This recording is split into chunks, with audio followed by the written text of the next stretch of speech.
wabarakatuh. Selamat sore Bapak Ibu sekalian. Memang susah kalau kuliah hari Sabtu dan orangnya cuma 5 orang ya kan. Nggak semangat gitu. Ya jadi nggak apa-apa. Jadi berhubung minggu lalu kita kebetulan saya nggak bisa mengajar, jadi saya rasa dirangkap saja untuk hari ini. Begitupun materi yang akan saya sampaikan juga nggak banyak ya. Karena pada dasarnya uh, untuk mata kuliah seminar manajemen pemasaran ini lebih kepada bagaimana menerapkan teori-teori yang sudah dipelajari manajemen pemasaran. Ya, jadi uh, bagaimana implementasinya, bagaimana cara-caranya, nah itu nanti kita bahas di sini. Dan saya mohon juga kepada Bapak Ibu lebih aktif untuk menyampaikan atau adanya interaksi antara kita. Oke, mohon maaf nih sekalian saya record pakai OBS, jadi mungkin tampilannya nggak usah saya share screen, tapi saya nanti Bapak Ibu silahkan apa saja pin video saya ya. Kira-kira udah kelihatan ya Bapak Ibu, jadi di spotlight. Oke, kita spotlight. Nah, jadi Bapak Ibu, pada kesempatan hari ini kita akan membahas tentang bagaimana sih mewujudkan kepuasan pelanggan. Nah, sebelumnya untuk mencapai kepada tahap puas ya, ada yang harus Bapak Ibu pahami terlebih dahulu, yaitu bagaimana untuk membuat nilai pelanggan itu atau nilai terhadap satu produk itu tinggi ya, ketimbang daripada pengorbanan yang dikeluarkan oleh konsumen. Nah, jadi di sini saya buat ya di materi saya itu. Jadi total customer value, nilai total pelanggan itu yaitu serangkaian manfaat yang diharapkan pelanggan dari produk atau jasa yang diserahkan sebuah organisasi. Yang manfaatnya itu seperti produknya, jasanya, ataupun personelnya, ataupun citra daripada perusahaan atau merek tersebut. Nah, sedangkan total customer cost itu adalah biaya total pelanggan. Jadi keseluruhan biaya yang dikeluarkan pelanggan untuk memperoleh produk dan jasa. Ini dia biasanya berbentuk uang, waktu, energi, psikis. Nah, untuk mendapatkan total customer value yang tinggi harus harus memperhatikan itu manfaat daripada produk tersebut. Jangan sampai manfaat yang sudah menjadi ekspektasi konsumen itu jauh di bawah daripada biaya yang dikeluarkan atau uang, waktu, energi, dan psikis dari konsumen yang dikeluarkan, sehingga pada akhirnya nanti akan sampai kepada tahap yang namanya konsumen itu bisa puas. Nah, di sini kita lihat ya tahapannya. Jadi nilai tadi saya sudah jelaskan ya, untuk mendapatkan nilai dari pelanggan itu kita harus memperhatikan produknya ataupun jasa yang kita jual, terus personel bagaimana kita melayani ya, terus citra merek ya gitu. Jadi merek pun itu sangat berpengaruh terhadap kepuasan, dan memang terbukti banyak penelitian berbentuk skripsi, tesis, disertasi itu mengangkat topik ini. Nah, jadi untuk mencapai kepuasan harus ada nilai yang seperti saya sampaikan tadi. Jadi harus lebih tinggi dia daripada pengorbanan yang dikeluarkan, sehingga sampailah dia ke tahap puas. Nah, setelah konsumen itu puas, maka dia akan menyadari gitu, produk tersebut sebenarnya sesuai nggak dengan spesifikasi yang di awal sudah disampaikan. Nah, nanti setelah slide ini mungkin ada saya paparkan sedikit tentang cara-cara atau prinsip-prinsip yang digunakan untuk bagaimana konsumen bisa tahu terhadap produk. Jadi ketahanan ini sangat juga menentukan ya, apabila konsumen itu sudah puas terhadap produk. Jangan sampai produk yang dipakai itu, yang digunakan itu enggak sebesar ekspektasi dia walaupun di awalnya dia puas. Nah, sehingga pada intinya apabila produk tersebut memang teruji kualitasnya, tahan lama, bergaransi misalnya. Nah, jadi ada timbul sifat ataupun 2 kali puas dia, jadi sehingga konsumen itu bisa loyal terhadap produk. Nah, setelah loyal apa yang terjadi? Jadi setelah loyal tuh konsumen akan melakukan pembelian ulang.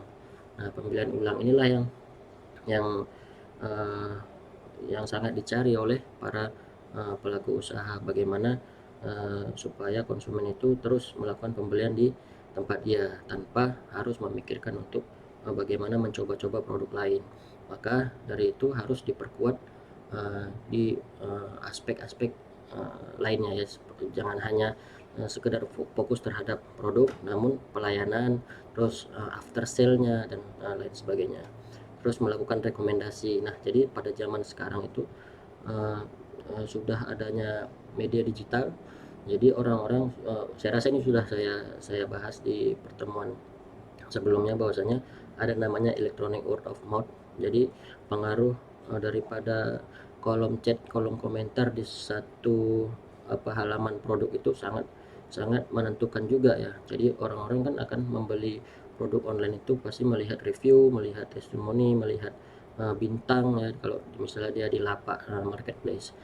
Terus peningkatan proporsi pembelanjaan. Nah, jadi kalau orang udah puas, terus merasa produknya itu memiliki ketahanan yang baik dari segi kualitas, dari segi uh, mengangkat derajat sosialnya misalnya, jadi dia akan loyalitas terhadap produk atau merek tersebut, maka nggak akan membuat konsumen tersebut beralih kepada merek lain atau produk lain ya, atau produk substitusi lain. Jadi dia akan terus melakukan peningkatan ataupun peningkatan kuantiti terhadap pembelian terhadap produk atau merek tersebut. Nah, ini ada di sumbernya dari sini ya, dari Barnes G. James tahun 2021 di halaman 42. Oke, selanjutnya, nah bagaimana sih caranya untuk mengetahui keinginan pelanggan itu? Jadi yang pertama itu ini mungkin secara teori ya, bertanya kepada pelanggan. Jadilah pelanggan dari bisnis Anda sendiri melalui kuesioner atau survei dan statistik pelanggan. Nah, dari keempat ini saya rasa Bapak Ibu nggak terlalu asing ya. Jadi biasa itu kalau misalnya adanya hubungan ataupun komunikasi timbal balik antara konsumen dengan pelaku usaha. Jadi untuk kita sebagai pelaku usaha, bagaimana kita menyajikan produk ataupun membuat produk, kita harus memiliki usaha-usaha lebih ya. Caranya itu tadi di sini bertanya kepada pelanggan, sebenarnya apa sih yang diinginkan pelanggan terhadap produk ini misalnya. Jadi nanti kita dapat mengetahuinya sehingga kita bisa berbenah gitu, bisa melakukan perbaikan-perbaikan jika perlu terhadap usaha atau produk kita. Terus jadilah pelanggan dari bisnis Anda sendiri. Nah, dia harus kita kalau jualan itu harus mengaca, kira-kira kita mau nggak beli produk itu gitu. Kira-kira mau nggak kita pakai produk itu. Kalau kalau dari diri sendiri saja nggak mau gitu menggunakan produk tersebut, ya nggak usah dijual gitu, karena berkaca daripada diri sendiri, mau nggak ya gitu aku beli produk ini misalnya. Jadi prinsip dasarnya itu ya seperti itu. Selanjutnya melalui kuesioner dan survei. Nah, ini menyangkut tentang data primer ya. Jadi kalau nanti setelah ini mungkin kita ada sedikit membahas tentang riset pemasaran ya untuk pertemuan yang kedua. Jadi kuesioner dan survei ini biasanya berbentuk data ya, bisa data kuantitatif, bisa juga data berupa naratif ya. Jadi kuesioner ini biasanya menanyakan gitu bagaimana misalnya lebih suka bahan apa, misalnya untuk baju ya, lebih suka bahan apa, misalnya bahan katun, bahan sutra, bahan ini, bahan ini. Jadi kuesioner ini biasa juga disebar kepada yang namanya target, yang kira-kira menjadi yang merupakan konsumen itu adalah target perusahaan itu. Jadi jangan sampai salah. Jadi kalau kuesioner itu salah diberikan gitu, maka jawabannya itu nggak akan sesuai dengan produk yang kita buat gitu. Jadi kan sebelum kita membuat produk ataupun menciptakan suatu produk ataupun merancang suatu produk, kita harus tahu dulu siapa sih sebenarnya target pasar kita gitu. Jangan sampai lari-lari gitu, jadi nggak nyambung nanti. Terus melalui survei itu sama mungkin ya. Oke, selanjutnya statistik pelanggan. Nah, kalau statistik pelanggan ini dari histori pembelian ya. Jadi dari produk A sampai Z gitu. Jadi produk mana yang paling banyak kuantiti penjualannya, atau produk yang mana yang paling banyak komentar negatifnya dan sebagainya. Jadi dari berdasarkan itu kita dapat mengetahui gitu keinginan pelanggan itu apa sih sebenarnya. Nah, selanjutnya, ini 10 prinsip layanan pelanggan yang memuaskan. Nah, jadi pertama itu pelanggan adalah bos. Nah, ini dari dulu saya rasa udah menjadi eh, teori para pemasar ya. Pelanggan itu adalah bos, sama kayak tamu adalah raja ya. Jadi pelanggan adalah bos. Jadi apa yang mau pelanggan kita harus penuhi gitu. Kita harus buat dengan catatan kita penuhi dengan kemampuan kita gitu. Jangan sampai kita penuhin tapi kita nggak mampu gitu. Jadi nanti berakibat fatal terhadap perusahaan yang kita akan jalani. Terus selanjutnya jadi pendengar yang baik. Nah, ini juga sudah tadi disinggung sedikit tentang menanya apa tadi ya. Yang pertama itu bertanya kepada pelanggan. Nah, setelah bertanya kita akan pasti mendengar keluhan, mendengar testimoni, mendengar pujian-pujian, mendengar saran-saran dari konsumen. Jadi kita menjadi pendengar yang baik, terus kita merespon komentarnya dengan baik dan lain sebagainya, sehingga yang tadi seperti saya bilang, hubungan timbal balik antara keduanya itu bisa berjalan baik, sehingga juga dapat berdampak positif bagi pelaku usaha. Nah, selanjutnya identifikasi dan antisipasi kebutuhan. Nah, jadi ini juga penting ya, untuk identifikasi dan antisipasi ini menyangkut tentang bagaimana kita membaca peluang dan membaca ancaman yang akan muncul gitu, yang akan timbul. Jadi untuk mengantisipasi resiko-resiko dilakukannya manajemen resiko. Manajemen resiko itu yang seperti apa ya? Bisa dari segala aspek, dari bagaimana kita merancang produk, kita melakukan antisipasi, bagaimana bagaimana kita memasarkan, kita mengantisipasi resikonya apa misalnya. Jadi itu juga harus diidentifikasi. Selanjutnya, buat pelanggan merasa penting dan dihargai. Nah, ini juga hampir sama ya sama nomor satu, pelanggan merasa penting dan dihargai. Otomatis ya ini kita harus menganggap konsumen itu adalah bos. Jadi kita merasa harus membuat pelanggan itu penting, jangan kita abaikan, sehingga mereka juga enggak enggak ilfil kalau mau beli produk kita gitu. Terus bantu pelanggan memahami sistem Anda. Nah, jadi mungkin kan satu bidang usaha, satu usaha memiliki satu sistem, misalnya pembayaran gitu, ataupun uh, adanya cashback, adanya diskon. Nah, kita harus mampu menjelaskan gitu, menjelaskan hmm, sehingga konsumen itu paham gitu sebenarnya sistem yang ada di perusahaan gitu, kita untuk membeli produk kita itu yang bagaimana gitu, sistem pembayarannya, terus diskon-diskon yang diberikan itu persyaratannya apa-apa aja misalnya. Jadi konsumen paham dan membuat konsumen akan melakukan menjadikan produk kita tuh opsi untuk dibeli gitu. Selanjutnya, menghargai kekuatan ya. Nah, jadi kalau yang namanya sudah tadi dibilang jadi pendengar yang baik, maka respon kita tuh harus iya, iya, iya. Jangan sampai kita melakukan kontra terhadap apa yang sudah disampaikan oleh konsumen. Sekali kita kontra, maka konsumen nggak akan mau datang ke kita. Ya, jadi dia itu, sifat konsumen itu senang untuk dihargain, senang untuk dipuji. Itu prinsipnya manusia ya. Jadi biasanya kalau ilmu pemasaran ini harus paham juga terhadap psikologis daripada manusia gitu. Dan nanti ada juga dia tahap pembagian yang manusia yang seperti apa yang diperlakukan seperti apa, manusia seperti apa yang akan diperlakukan seperti apa. Jadi berbeda-beda dia. Terus meminta maaf. Nah, jadi jangan jangan malu, jangan sungkan atau jangan gengsi untuk meminta maaf jikalau kita melakukan satu kesalahan ya, baik itu di segi produk ataupun dari segi pemasaran ataupun dari segi penyajian data ataupun dari segi menaikkan harga misalnya. Jadi saya ada tengok berita bukan berita ya, uh, updatean di Instagram.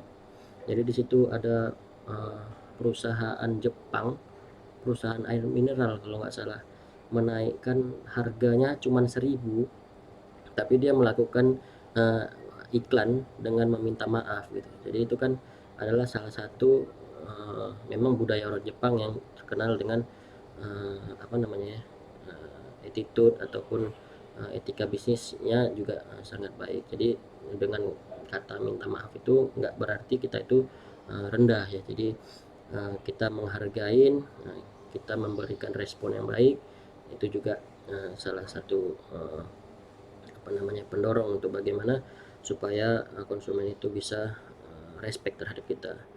Selanjutnya, berikan lebih dari yang diharapkan. Nah, ini menyangkut tentang nilai tadi ya. Jadi kita berikan lebih gitu, jangan kita menuntut lebih dari konsumen. Jangan kita hanya menuntut harga mahal, tapi produk yang kita beli, produk yang kita jual, pelayanan yang kita sajikan itu jauh daripada harapan konsumen. Jadi di sini prinsip layanan yang kuat itu berikanlah lebih dari yang diharapkan oleh konsumen. Selanjutnya, raih umpan balik secara teratur. Nah, kalau raih umpan balik ini hampir sama juga, jadi pendengar yang baik ya. Jadi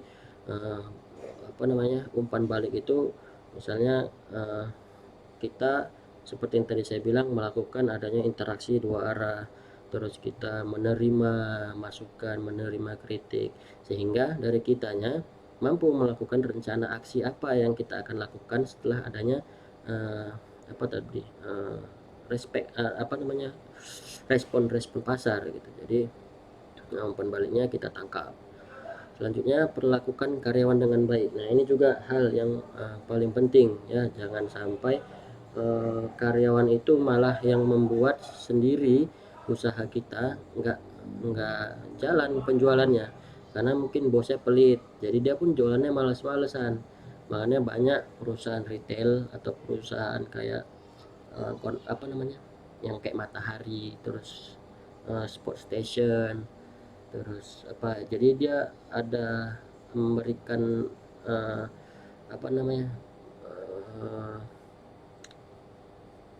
penggajian berbasis kinerja. Jadi kalau dia mencapai target dari penjualan bahkan lebih, maka ada bonusnya. Jadi berdasarkan kinerja dia, kita perlakukanlah karyawan dengan baik. Jangan kita mau untungnya aja, tapi SDM yang sudah melaksanakan penjualan mati-matian ya di bawah.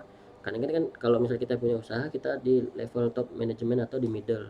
Jadi para pelaksananya ini harus kita buat senang, bukan hanya tentang bagaimana memberikan gaji, memberikan bonus ya, tapi juga bagaimana cara kita melakukan kepemimpinan ya. Jadi pegawai itu jangan sampai nggak tahu dia mau berbuat apa gitu.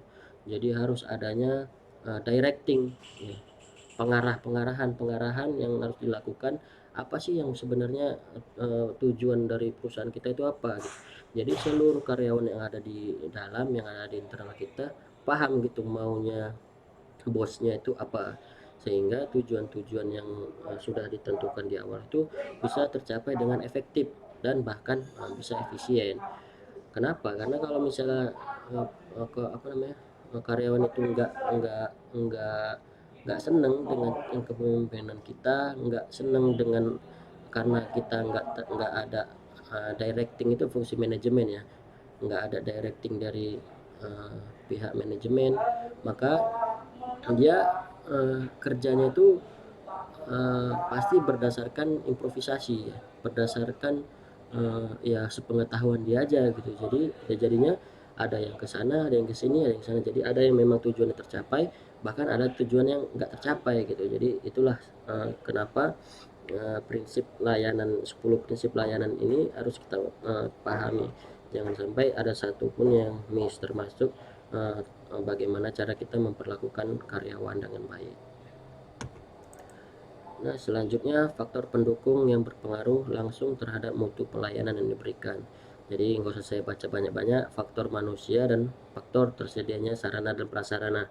Nah, kalau faktor manusianya ya seperti apa? Ya seperti saya bilang tadi ya. Jadi kita jangan hanya menuntut apa namanya? Karyawan apa karyawan kita pelaksana teknis di perusahaan kita itu melakukan pelayanan yang baik gitu, tapi kita nggak memperhatikan bagaimana cara kita memimpin atau bagaimana cara kita mengarahkan. Jadi faktor manusia ini juga penting, jadi dia ada motivasi lain selain motivasi gaji ataupun motivasi uang, motivasi bonus. Ada motivasi lain, misalnya motivasi psikik, apa namanya, kedekatan, ada motivasi eh, kekeluargaan gitu. Jadi sehingga dia bekerja itu dengan senang hati. Walaupun kalau misalnya dia digaji besar, bonusnya besar, kalau dia nggak serk sama pekerjaannya, nggak serk sama bosnya, dia nggak akan bertahan lama gitu. Apalagi dengan sumber daya manusia yang sangat kompeten ya, yang sangat kompeten, tapi kita para top level manajemen ini nggak mampu gitu untuk mempertahankannya. Gampang jadinya untuk pegawai yang berkualitas seperti itu kabur daripada perusahaan kita. Nah, itu harus dijaga pastinya. Terus faktor tersedia sarana prasarana ini menyangkut tentang sumber daya yang ada ya. Jadi uh, uh, baik itu teknologi, baik itu sistem aplikasi yang dimiliki perusahaan, baik itu sumber daya manusianya, baik itu mesin, baik itu semua lah yang berhubungan dengan sumber daya. Jadi kalau di sini kan sarana prasarana yang memiliki harus dilengkapi oleh kemajuan teknologi. Nah, ini juga harus difikirkan gitu. Jadi jangan memang kita memiliki sarana prasarana tapi sudah ketinggalan zaman gitu. Jadi orang sudah pergi jauh dengan teknologi, kita masih bertahan dengan sumber daya yang ada, dengan keterbatasan yang ada, sehingga juga kita akan terhambat untuk memberikan mutu pelayanan yang lebih baik. Oke, saya rasa untuk hal ini, untuk mewujudkan kepuasan pelanggan, sampai di sini penjelasannya. Sedikit tambahan tentang apa, sebentar ya, saya buka dulu tentang riset pasar, tapi itu nggak terlalu banyak sih, saya ingin bahas sedikit saja, tapi untuk menggantikan pertemuan yang kemarin saja nih.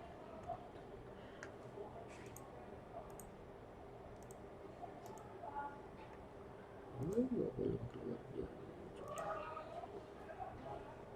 Oke,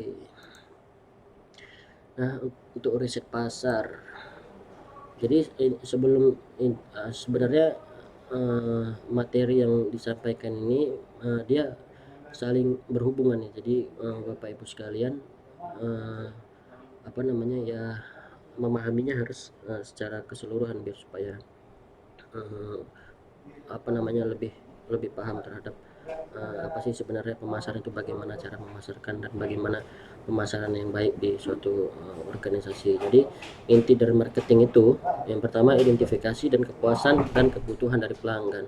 Nah, jadi jangan sampai gitu sebenarnya kita menciptakan produk itu yang memang bukan suatu kebutuhan gitu. Jangan sampai kita membuat produk itu capek untuk memasarkannya. Jadi yang pertama hal yang harus dipikirkan itu adalah kita membuat produk yang memang ada orang yang beli gitu. Jangan kita sur karena kita basic ini, aku mau buat produk yang seperti ini aja, produk jenis ini, tapi memang nggak ada dibutuhkan di pasaran ya, otomatis banting tulang itu nanti orang pemasarannya susah untuk memasarkannya. Nah, jadi identifikasi sebenarnya kepuasan kebutuhan dari pelanggan itu apa yang sedang apa berkembang, ataupun di bidang kita itu, misalnya kita berusaha di bidang fashion ya. Jadi identifikasi kepuasan atau kebutuhan daripada fashion di masyarakat, atau kita lebih apa namanya, mengonsentrasikan perusahaan kita ke milenial gitu. Jadi lebih spesifik lagi, kita identifikasi kepuasan dan kebutuhan apa sih sebenarnya fashion di kalangan masyarakat milenial gitu. Jadi kayak Erigo itu ya, sampai dia sudah di sahamnya sudah saya rasa dibantu sama Raffi Ahmad ya, eh, jadinya dia terkenal di mana-mana ya, terus produksinya juga besar walaupun sekarang COVID ya, tetap penjualan ataupun kuantiti daripada penjualannya juga sangat besar. Makanya yang tadi seperti kita bilang tadi di awal, jadi jangan sampai nilai pelanggan itu lebih rendah daripada pengorbanan yang dikeluarkannya.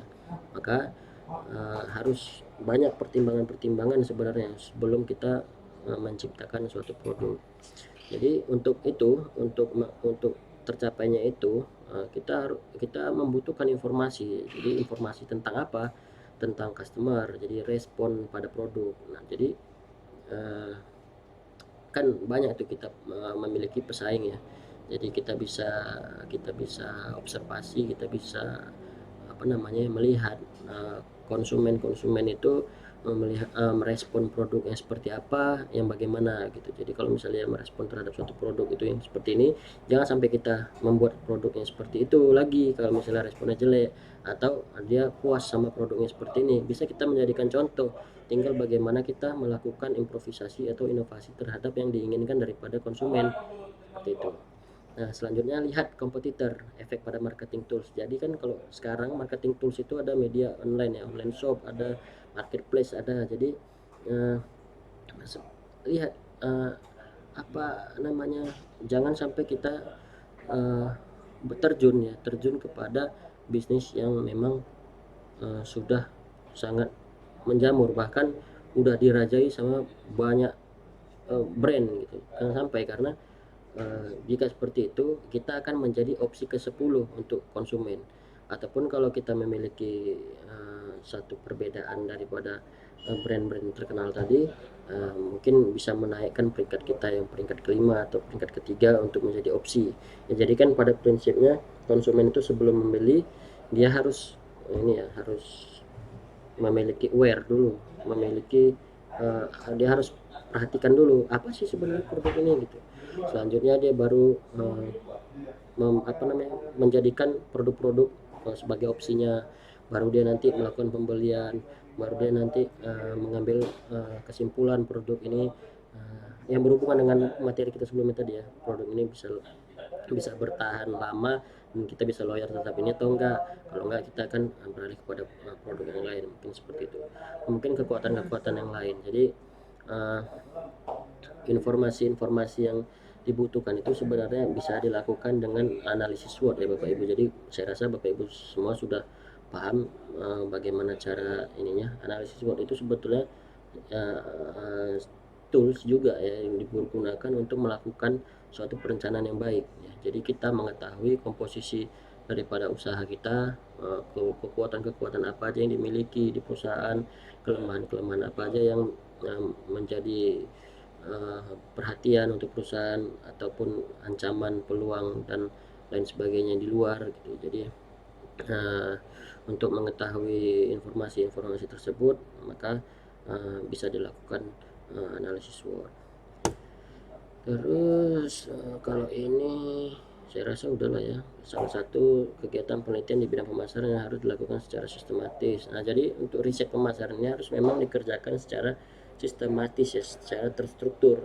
Jangan lompat sana lompat sini, karena nanti menyusahkan juga ya bagi pelaku usaha untuk menginterpretasikan data yang dihasilkan. Jadi pada tahap perencanaannya membuat menyusun berbagai macam permasalahan yang menjadi bahan atau indikator di riset, terus menyiapkan desain bagaimana cara merisetnya, terus bagaimana mengolah datanya, selanjutnya menginterpretasikan datanya, lalu menjadi kesimpulan yang nantinya akan menjadi dasar-dasar perusahaan untuk melakukan keputusan. Nah, itu biasanya akan sampai kepada tahap level top manajemen. Jadi biasanya orang-orang yang mengambil keputusan strategik itu ya memang orang-orang yang duduk di top level manajemen, dan itu memang harus dilakukan. Oke, tujuan riset. Nah, ini saya rasa sudah ya.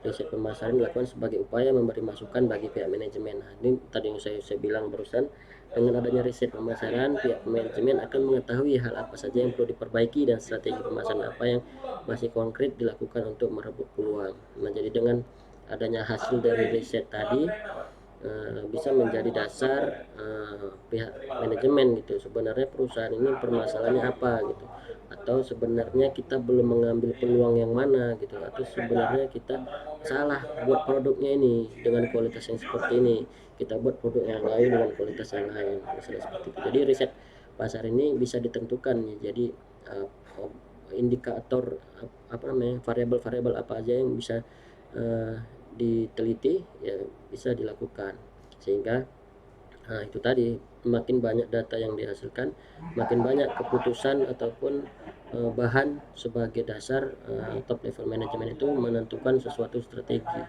Jadi formulasi strategi itu memang harus berdasarkan hasil riset, berdasarkan data. Riset pasar sesuatu yang sangat penting dalam bisnis, sebab dengan riset pasar akan diketahui apa saja yang diperlukan pasar atau masyarakat, dan juga mengetahui para pesaing bisnis. Dengan riset pasar dapat diketahui siapa saja yang membutuhkan produk. Nah, ini saya rasa udah paham lah Bapak Ibu ya, di mana produk dibutuhkan, kualitas produk seperti apa yang dibutuhkan. Ini udah kita bahas nih, seberapa besar permintaan dan potensi permintaan, kapan permintaan memuncak, permintaan menurun. Nah, jadi entah di kelas ini atau di kelas lain, saya pernah bilang kayak produk jas hujan itu nggak akan laku di daerah kemarau ya. Jadi produk jas hujan itu akan banyak laku di kota Bandung ya, di daerah pegunungan, karena yang sering hujan ya. Makanya jangan sampai salah. Jadi kalau Bapak Ibu pahami, sebenarnya konsep pemasaran itu adalah salah satunya distribusi. Jadi di mana produk dibutuhkan. Jadi jangan sampai salah produk itu didistribusi, jangan sampai salah kita jualannya di mana gitu. Sehingga akan berakibat fatal terhadap pendapatan perusahaan.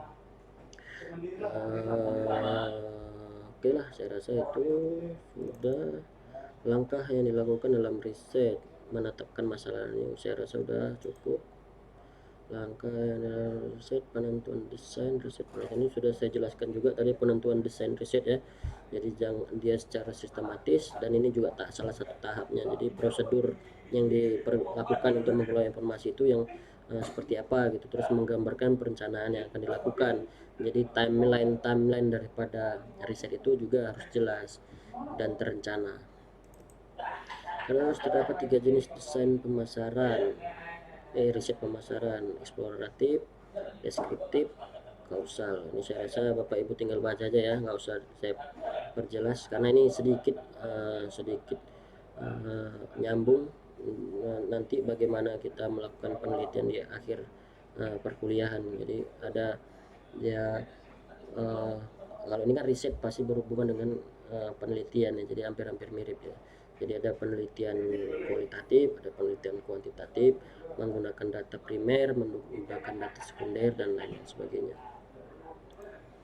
Metode pengumpulan data, ini kalau yang ini metode pengumpulan data primer nih, wawancara, FGD, teknik proyeksi, survei, observasi, eksperimen. Tapi kalau misalnya data sekunder, Bapak Ibu bisa dapatkan daripada statistik yang udah ada gitu. Jadi terus laporan apa namanya, laporan perusahaan per tahun, ataupun lain sebagainya lah. Jadi data-data yang sudah ada dia yang termasuk data sekunder. Kalau ini kan wawancara, data yang memang harus dilakukan itu, harus dicapai. Terus FGD ya, melalui brainstorming tukar pikiran, di situ dapat kesimpulan, dapatlah data. Terus melalui teknik proyeksi, jadi teknik proyeksi ini sebenarnya melihat data di masa lalu, baru kita bisa memproyeksikan untuk masa depan misalnya. Terus survei, kalau survei tadi sudah ya di awal. Terus observasi, biasanya kalau observasi ini turun langsung ke lapangan dan melihat langsung, merasakan langsung. Eksperimen, nah ini melakukan percobaan-percobaan, misalnya dia kalau di bidang pemasaran fokusnya di produk. Jadi kalau melakukan eksperimen terhadap produk itu kayak coba-coba ya, bisa coba-cobanya mendapat keberuntungan, bisa juga coba-cobanya mendapatkan kegagalan. Jadi dia gambling sifatnya kalau eksperimen. Nah, terima kasih. Jadi cukup hari ini saya rasa dua materi ya. Tadi yang pertama bagaimana menciptakan kepuasan melalui nilai-nilai pelanggan, selanjutnya bagaimana kita melakukan riset pemasaran, dan itu saling berhubungan ya. Jadi melakukan riset dulu baru kita apa namanya bisa meraih kepuasan daripada konsumen. Oke Bapak Ibu, saya rasa cukup. Kira-kira ada yang ingin dipertanyakan ataupun kita bahas, ataupun yang mau menyanggah ataupun meminta memberi tanggapan terhadap apa yang telah saya sampaikan, dipersilakan. Tadi materinya nampak kan Bapak Ibu? Iya, oke. Iya, baik Bu Sofiana. Iya, nggak apa-apa Bu. Kira-kira ada yang mau kita dari jam 9 di Jakarta apa di Medan nih Bu? Oh, oh iya iya iya. Ya nggak apa-apa Bu. Yang penting suara saya jelas sampai sana kan? Oh, putus-putus. Ya udah, nggak apa-apa nanti. Ya udah nanti kalau misalnya, mm iya, ya. Jadi nanti seharusnya kan hari ini kita pertemuan e-learning melalui video rekaman ya. Jadi karena minggu lalu saya nggak bisa ngajar, jadi kita rangkap hari ini. Jadi nanti pertemuan hari ini akan saya upload di YouTube dan saya embed linknya ke e-learning Pancabudi. Jadi kalau Ibu mau melihat lagi perkuliahan kita pada hari ini, nanti kira-kira agak sorean sedikit, Ibu tengok di YouTube saja, atau Ibu klik linknya di dari e-learning Pancabudi. Nanti saya share lah linknya ke grup biar nanti yang nggak hadir pun bisa langsung melihat. Nah, jadi Bapak Ibu sekalian, jadi nanti saya buat di e-learning, di kelas e-learning kita itu link dari YouTube hari ini, terus ada apa juga Google Classroom, link untuk Google Classroom. Jadi nanti Bapak Ibu silakan join, karena setelah ini saya akan memberikan tugas kepada Bapak Ibu.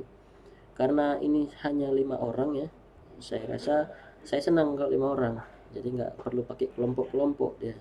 Jadi pribadi saja tugasnya, nanti saya informasikan di Google Classroom apa yang harus dilakukan beserta batas tenggat waktu pengumpulannya. Oke, saya rasa cukup ya. Ada lagi yang ingin disampaikan? Kalau enggak, kita akhiri saja.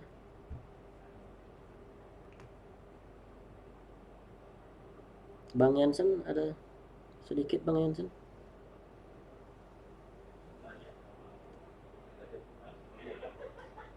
Mm-mm.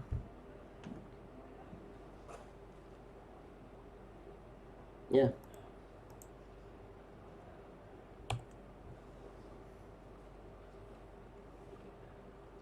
ya,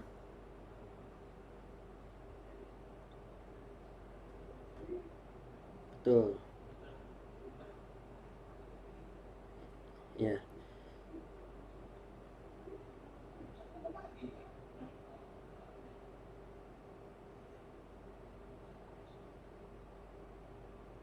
ya,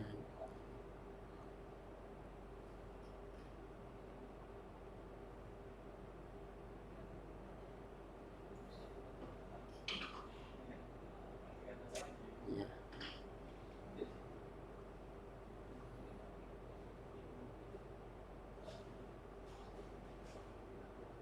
ya, ya.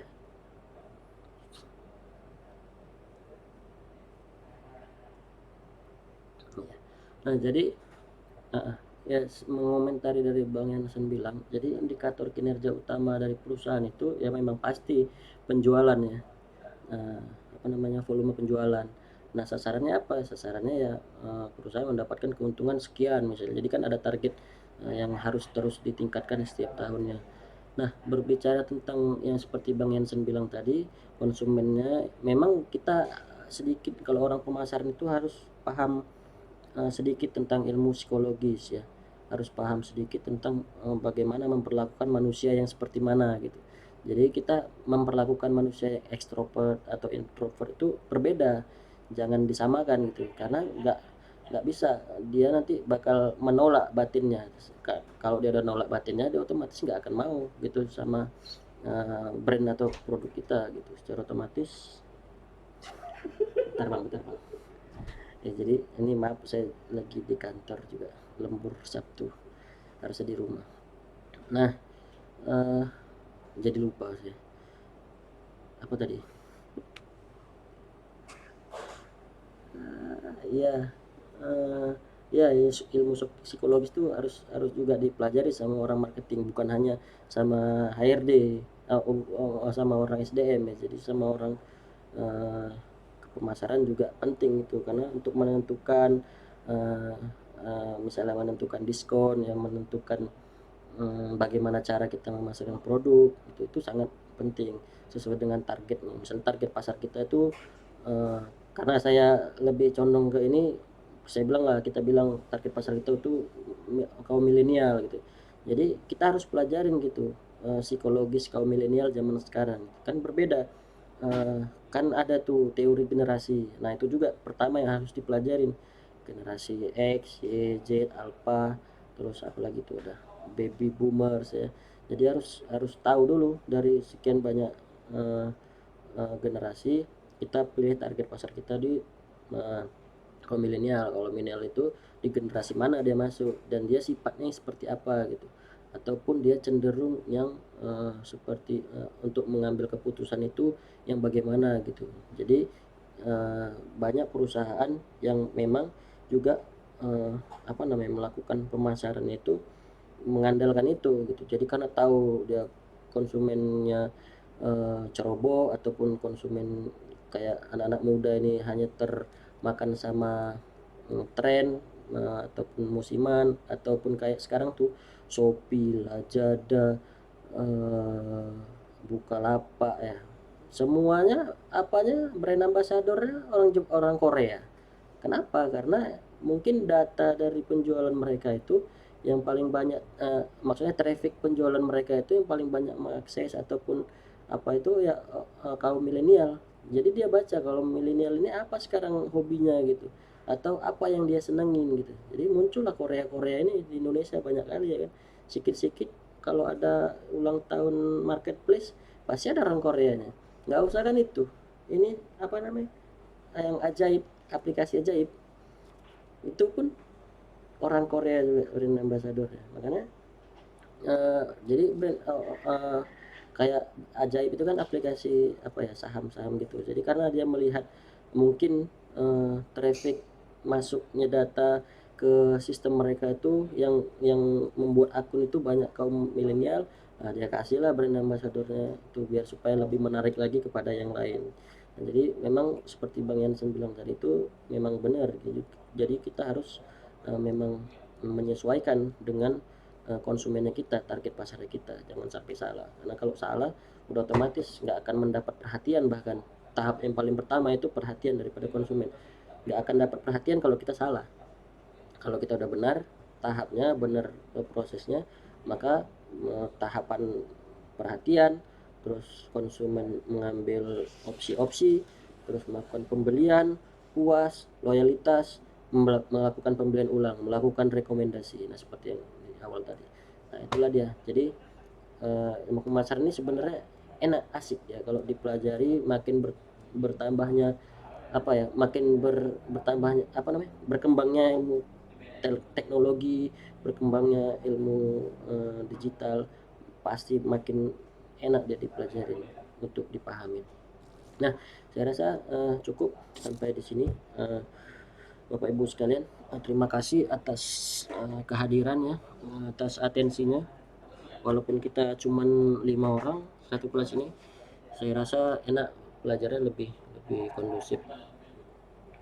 Jadi seperti yang saya informasikan tadi, nanti saya share di e-learning, jadi Bapak Ibu pantau-pantau saja Kalaupun enggak, nanti saya kabarin di grup setelah saya upload semuanya.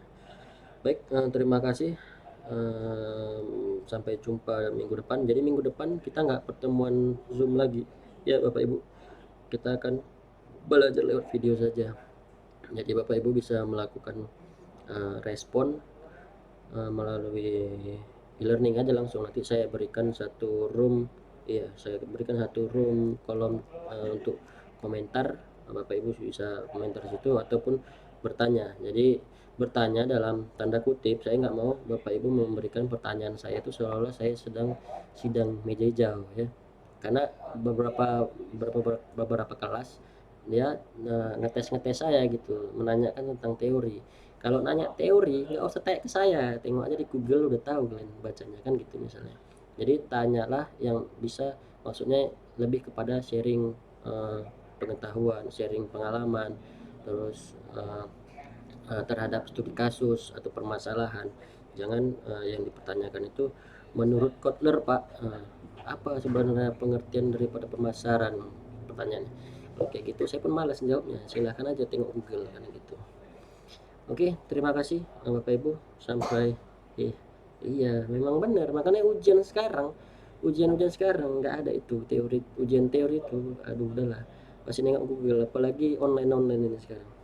Kalau datang ke kelas oke, pakai ujian teori, nggak bisa nengok Google ya kan. Tapi kalau sekarang Zoom katanya, walaupun dihidupin Zoomnya gini, kita apa namanya, kita jagain, kita ngawasin gitu kan, tetap aja bisa dia buka HP di bawah kan, ecek-ecek nulis ya kan, nggak tahu juga ya, karena saya udah pernah jadi nggak efektif. Jadi saya lebih lebih tertarik sama mahasiswa yang memang memberikan tanggapan ataupun timbal balik ke saya itu lebih kepada pemecahan masalah atau pembahasan masalah pemasaran ataupun uh, penerapan teori-teori yang ada di kehidupan nyata gitu. Jadi memang uh, learning based project itu sangat penting, apalagi materi kuliahnya seminar ya kan. Kalau namanya seminar itu udah pasti ilmu ilmu penerapan teorinya. Oke lah, sudah satu jam gitu, nggak sampai 1 jam ya, hampir hampir 1 jam lah, nggak apa-apa. Oh sebentar Bapak Ibu, mohon maaf, saya perlu screenshot dulu untuk absensi, sebentar ya, hampir lupa. Sebentar.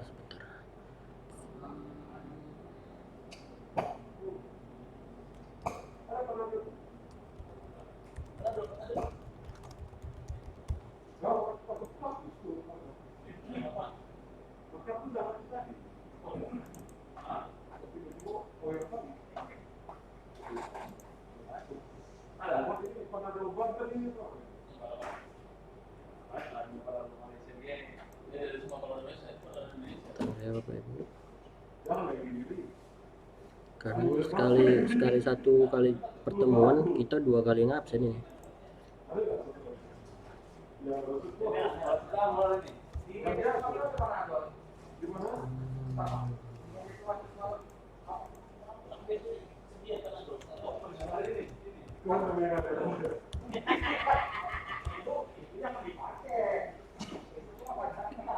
Oke, Bu Daeng izin, Bu Fatia ada, Bu Fatia